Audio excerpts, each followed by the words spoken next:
yang ngobrol langsung sama sampean. Mbak Karsem nggak sia-sia ya Mbak Karsem ya? Sudah bisa ditemukan dalam waktu yang begitu cepat. Mbak Wantini yang dicari majikannya 20 tahun yang lalu ya? Dia? Ya Allah. Pokoknya aku berapa kali kalau bos itu nyariin saya.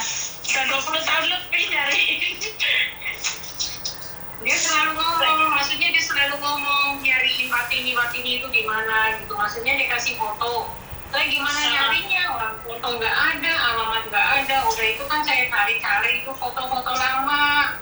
Nah, foto-foto ini, yang ini bukan. Iya ini, itu nanti carikan. Nah, saya kepikiran Miss Yuni gitu. Mungkin Miss Yuni bisa bantu gitu. Ya Allah, ya Allah. Benar-benar. Iya, Pak. Iya, aku udah lama tahu 2000-an aku ikut bos itu. Oh iya. Aku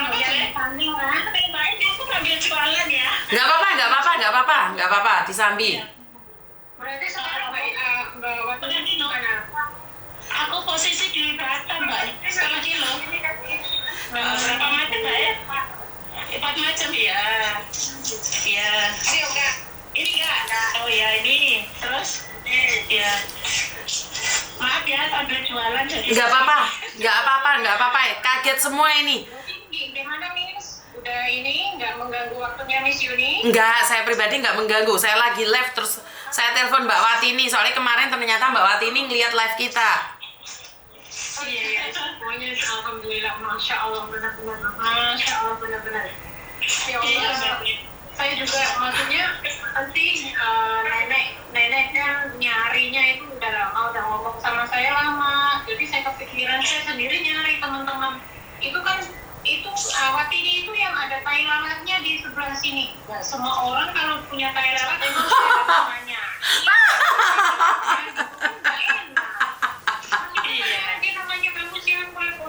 Tai lalatnya itu suruh ditanya namamu siapa, asalnya dari mana gitu. Yang tanya-tanya juga, maksudnya kalau saya nggak ada foto gitu gimana saya nyarinya gitu. Iya. Iya.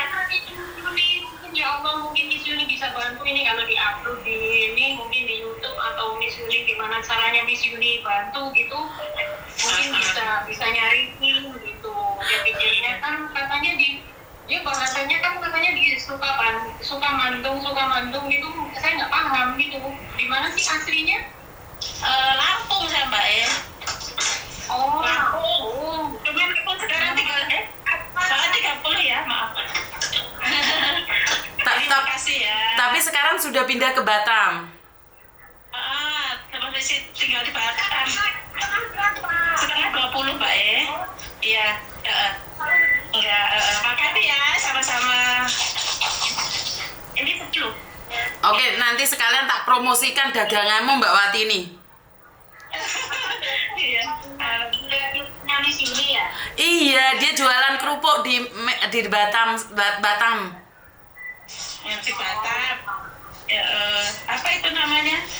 Bos saya itu emang dari awal saya ngambil itu emang saya itu suka kamu karena tai lalatmu, kata dia gitu sih, makanya dia mungkin sampai sekarang ingin tai lalat itu. Dia ngambil aku pertama, saya itu tengok kamu pertama langsung tengok ada tai lalatnya langsung gitu. Ya pas sampai di sini kan syutingnya belum nikah kan? Belum, si Oce belum nikah. Pokoknya anaknya kan 3 kan. Tai si Oce, si Oce, terus kan si Oce ya.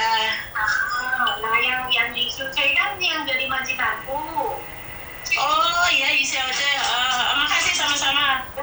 Ya. Dia punya anak 2, tapi setelah saya 8 tahun sama dia pindah ke Jerman. Jadi saya ikut sama nenek di Panding sekarang. Oh, di mana Panding? Nenek kan rumahnya di Panding dulu kan sama sampean katanya? Di Panding dulu. 10.000.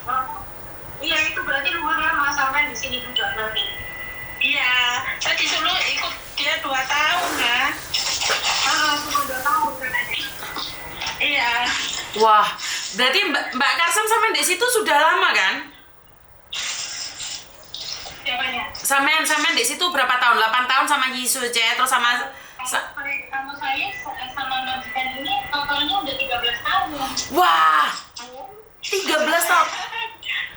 Dari tahun 2011. 2011, oh memang majikan baik ini. Salam buat majikanmu. Nah, sekarang kalian nih komunikasi satu sama lain, tak matiin dulu. Kalian masih bisa ngobrol. Soalnya saya nerusin live dulu ya. Saya matikan, kalian teruskan dulu. Nanti kita bicara lagi. Oke, terima kasih. Oke. Wah. Ish. Yuni. Jadi ini sekarang membuat saya terkaget-kaget lagi. Jadi yang sudah 23 tahun dicari-cari bisa ditemukan.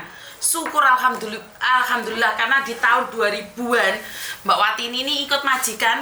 Kemarin majikannya mau berbicara sendiri karena ada beberapa majikan yang cari pembantunya, tak suruh buat video dia nggak mau. Ya udah, saya nggak bisa melakukan apapun, bener nggak sih? Dan ini majikannya langsung mau melakukan. Nah, berarti ya sudah bisa ditemukan. Syukur alhamdulillah, terima kasih sekali teman-teman yang sudah nge-share.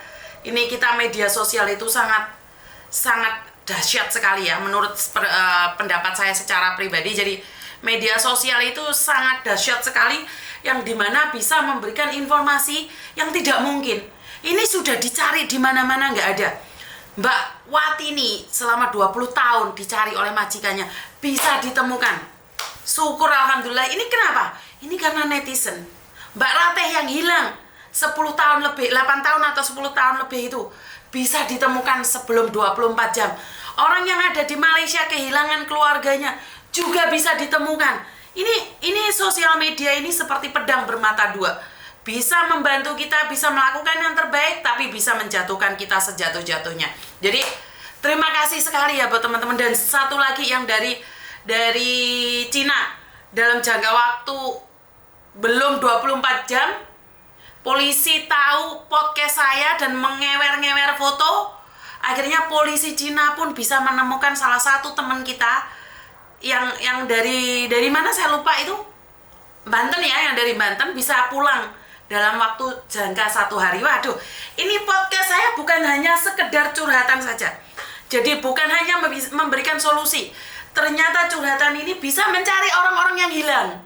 Wah, ini suatu podcast yang nggak jelas. Jadi podcast ini menjadi tidak jelas sekali arahnya. Saya tangawi banyu kok cangkemku garing kok. Seneni dunia persilatan.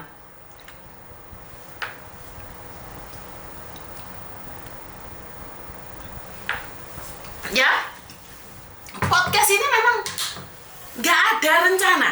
Jadi podcast ini memang saya bisa bilang podcast saya, channel saya itu tidak sama dengan yang lainnya. Jadi ya apa adanya, mengalir saja seperti yang tidak diduga-duga. Jadi untuk masalah perTKW-an saja ya saya rasa ini. Yang lainnya yura mampu no. Jadi sangat aneh dan lucu sekali ya karena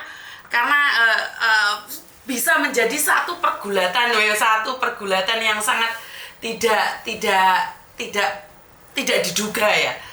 Aduh, jadi ini sangat menyenangkan. Miss, banyak yang inbox saya nyari orang hilang lah. Loh, kenapa kamu nggak bisa bantu Misu? Ya suruh nyari saya, orang hilang. Syarat-syaratnya cari Miss Yuni dulu. Ya, bisa ditemukan. Jadi ini sangat membantu ya. Karena sebenarnya saya secara pribadi tidak akan menyalahkan siapapun.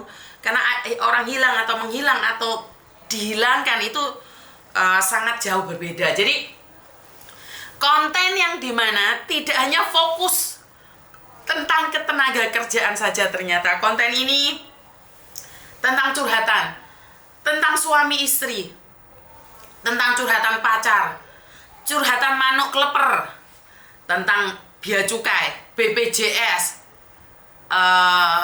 BP2MI, tentang apa lagi? Tentang semuanya. Bahkan cari majikan pun bisa. Wah, ini podcast kenapa saya diserang habis-habisan oleh beberapa agen dibabat karena Koko Thomas tidak punya lisensi, langsung dihajar habis-habisan. Padahal di Hongkong ini banyak sekali agen yang lebih parah dari saya. Tapi yang dihajar mati-matian saya. Kenapa? Karena saya berani live. Salah benar wis di live. Benar nggak sih? Jadi menurut pendapat saya, ya kalau kamu menghujat saya habis-habisan, jangan sampai anak buahmu nanti komplain di media sosial. Bahkan saya selalu katakan bahwa channel ini mengalir, channel ini tidak dibuat-buat. Besok planningnya podcastnya tentang ini, besok podcastnya tentang ini, besok podcastnya tentang ini. Nggak ada planning sama sekali. Bahkan planningnya kita jam 10 mundur jam 12, mundur jam 12. Kenapa? Karena menyesuaikan waktu. Tapi waktu hari Sabtu kemarin rencananya live, nggak bisa live karena saya harus ke rumah sakit. Jadi menurut pendapat saya podcast ini podcast nyata, di dunia nyata dan di dunia maya itu sama. Kenapa saya bilang sama? Karena tidak ada planning apa yang akan terjadi dan apa yang dilakukan. Semuanya mengalir. Mbak Wati ini majikannya saya nggak kenal. Saya nggak tahu siapa Mbak Wati ini itu. Majikannya nggak tahu. Tapi bisa ditemukan.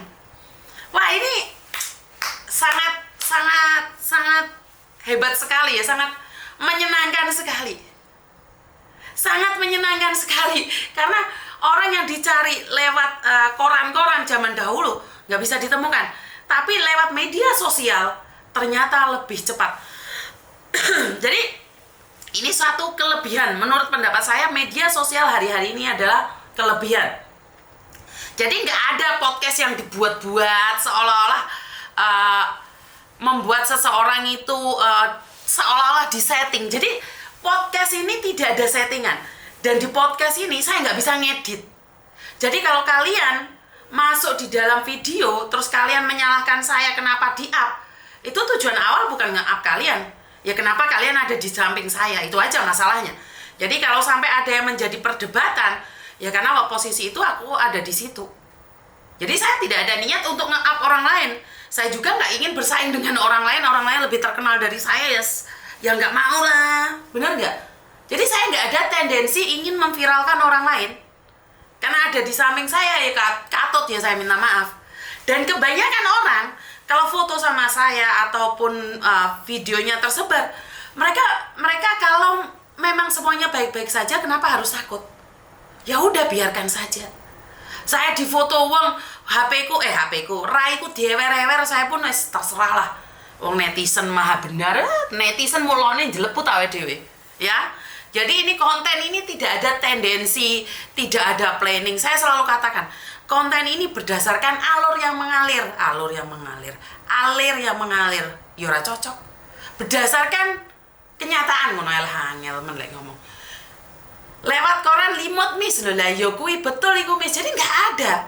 Setting-settingan itu enggak ada. Ya wis kuwi mau pas jengat ya jengat, pas jepat ya jepat. Wis ora kena direm cakram.